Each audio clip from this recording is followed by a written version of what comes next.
What if I told you that I've tried over 300 keyboards and this is the one that I use every day? Yeah, please try not to laugh. Now, wait, stop the hate comments, stop all those mean comments. I know what you're about to type, and it's not that I look like a giraffe. Because 3 years ago, I decided that I wanted to build the thockiest keyboard ever. And I just so happened to do it. I defeated the thock goober.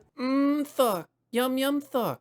No, get out of here. I had settled down, happy with my lovely thocky keyboard. But then this one thing haunted me every single day. A comment echoing through the halls of my mind. Sound engineer here. I think the best thock would be a wooden keyboard body, because that's what's used in speakers and subwoofers as well, because wood resonates better with low frequencies, and plastic with mid and metal, high frequencies. So basically, a wooden keyboard body with foam inside it and a little hollow space would be the best thock. So please try it out. But wait, what if I tried that out? And I know what you're thinking. What is thock? What is anything? Who are you? Well, howdy hey, I'm Hipyo Tech, and I try keyboards so you don't have to. And let me just set the scene by telling you thock is deep keyboard sounds. Now, that's back when I discovered that my favorite keyboard sounds were deep sounds, because they just sound absolutely incredible, but then also electrocapacitive keyboards, which are different than mechanical keyboards, by the way, watch my full video from 3 years ago, also feel incredibly pillowy and soft, and that's partially what sucked me into that whole sphere.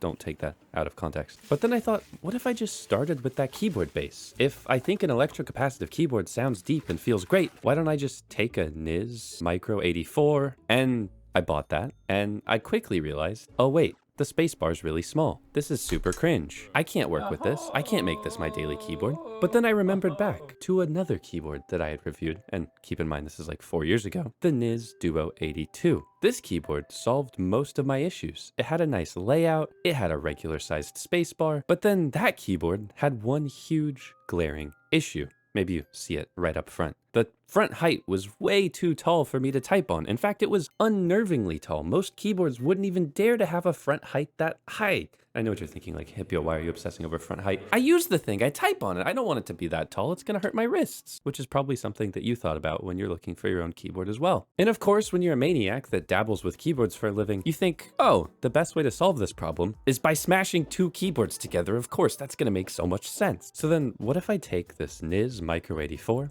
I take it fully apart, and maybe this is a little bit unhinged, but instead of using the premium case from the Duo 82, I'm just gonna use the really cheap case from the Micro 84 because it's plastic. Plastic sounds thocky, and these are from the same keyboard manufacturer. Obviously, it's just gonna fit really easily. Like, I'm gonna take one, put it in the next one. It's a master plan. It's foolproof. Nothing could go wrong.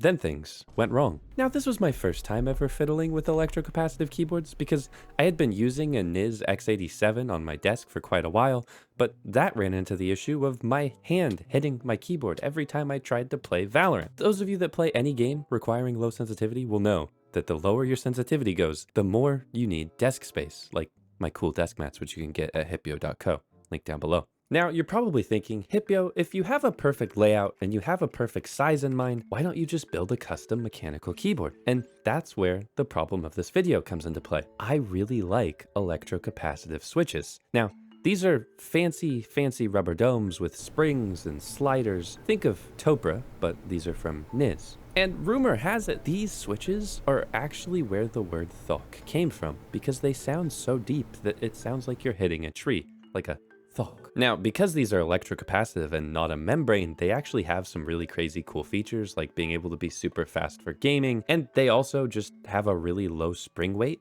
while still feeling nice to press. Now, I don't know about you guys, but I'm a bit of a rock climber, so my fingers frequently hurt, so having really soft pillowy switches is actually perfect for me.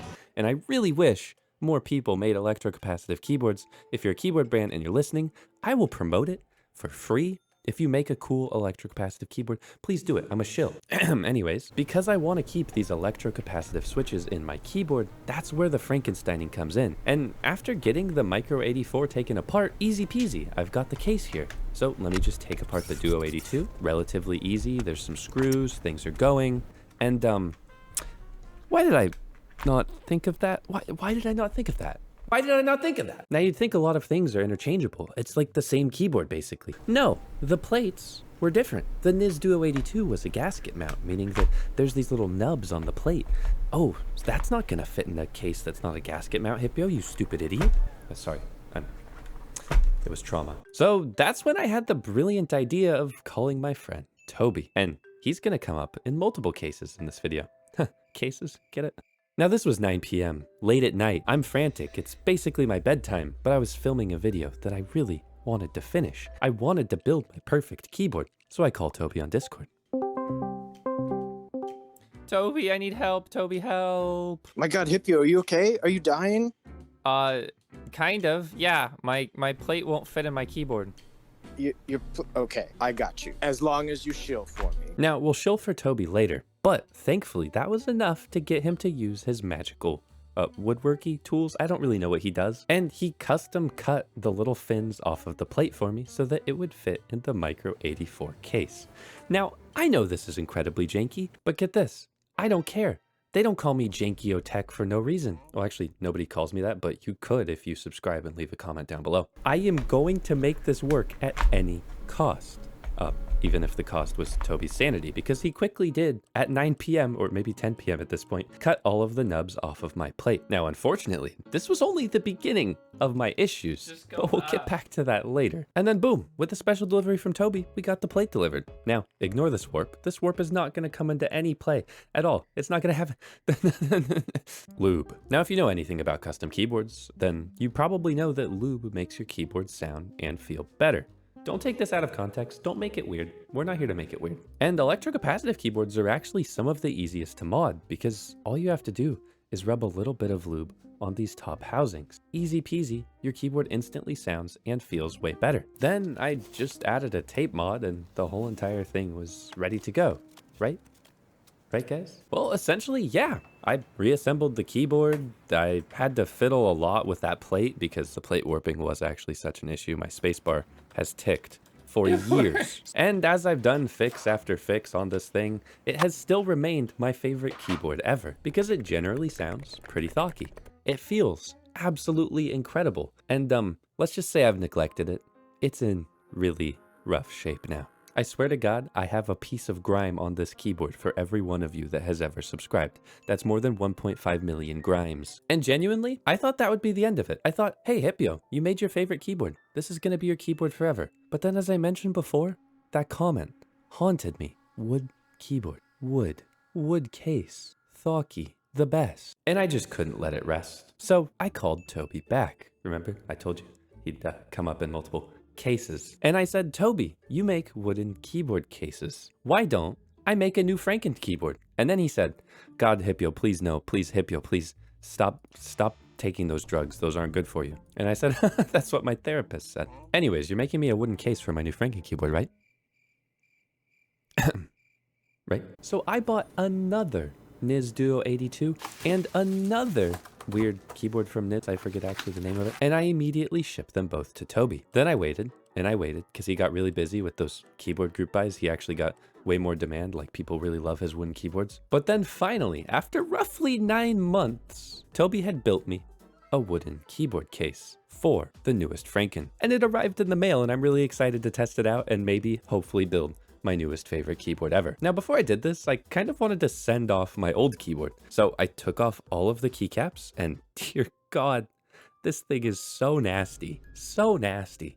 And I gave it a clean because I wanted to test a couple ways to clean your keyboard. If you want a full video on how to clean your keyboard, then leave a comment down below and I'll turn this whole entire process into a video because I have an old one, but it's kind of old. Now you might notice this keyboard from Toby is fully built and we're gonna work on why that is in a second. But he sent me a lovely teak case that we actually custom designed to fit this board. Now this particular wooden keyboard is a one of one, but he does sell other wooden keyboards, which I'll have linked down below. Now, another fun fact is that with this same slab of teak that I bought him, yes, I also shipped him a live edge slab of teak. He cut out custom sides for my espresso machine. In general, I got a lot of mileage out of this teak. And theoretically, teak resonates in a way that typically sounds really, really good. So I was really excited for this keyboard build.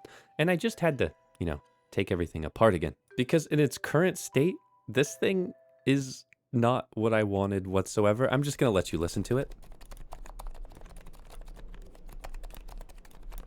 yeah, that's not that thocky, right? Like there's something missing here that I can definitely fix. Now, the first step is taking the whole entire thing apart. Easy peasy, just a couple screws. And then the next step, of course, is to take all of the keycaps off because this is another electrocapacitive keyboard that we're working with. Now, it's been a while, but if I remember correctly, this is the guts of the Duo 82. So theoretically, this board should have some really cool features like RGB, cool latency, light switches.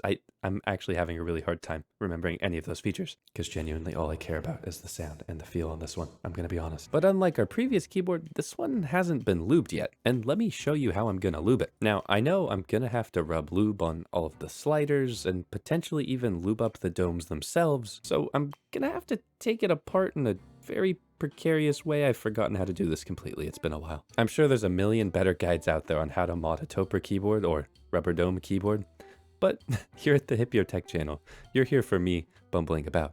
Oh God, oh God, oh God. Don't mess it up, don't mess it up, don't mess it up. Now, after separating the top housing from the domes and the sliders, all I did was take some Krytox 205G0, which is my favorite keyboard lube, and I'll have that link down below as well, and rub it generously on each side of the inside housings. Now, this was all I did for the last keyboard, but for this one, I had some more tricks up my sleeve because I want to make this as thocky as humanly possible. Now, if I remember back, if you need to lube a keyboard and you can't remove the switches, then you can drip some super lube oil in the switch and it generally doesn't interfere with anything and it works really, really well. So then I thought, what if I do that to the domes and the springs though? Genius idea, of course, if it doesn't go wrong. So I dripped one single drop on each of these springs and maybe a couple drops on ones that I've forgotten and lost count on. I rubbed the lube around, bada bing, bada boom. You got to cover all those springs. Don't let any of those springs hang out and be lonely. And at this point, everything was going really smoothly and I was kind of super stoked for this build. I then very jankily reassembled everything by putting all of the sliders into the top housing and then gently, very precariously, very scaredly putting everything back together. And then I had lost all of the screws. After spending roughly 9 minutes scrounging around on my floor while in a voice chat, I found all of the screws and was able to put the keyboard back together. And then it was time for the most important part of any keyboard build, the keycaps. Now, originally, I used Infinity Delight, which was the first keycap set that I ever designed. And while that keycap set has a special place in my heart, I kind of wanted to do something a little bit more recent, which is the most recent keycap set that I've designed with Pikarar. And this keycap set is absolutely incredible, absolutely cute, absolutely adorable, and I've got a full video on it with her that you should definitely go give a watch. It's in the top right. Now, with the keyboard fully assembled, I had years riding on this moment. I had used a basic plastic keyboard and been mocked by so many. Hipyo, why would you use a basic plastic keyboard if you're using all these $1,000 keyboards? And everything boils down to the most important thing about keyboards: preference. The goal of any of my videos is to find you a keyboard that you want to use every day. And for me, I had found that, but there was one big issue. The spacebar ticked. Things weren't absolutely perfect. But in this case, I think I've finally done it. With an elegant teak case, this thing looks gorgeous. And it feels like a pillow to type on. I can't even describe it to you. Like, you have to try an electrocapacitive keyboard. Now, I was really scared that after going through this whole process, I was gonna build a keyboard that I wasn't actually gonna like using. But I can happily say that I found my new favorite keyboard. And it sounds like heaven. Get subscribed.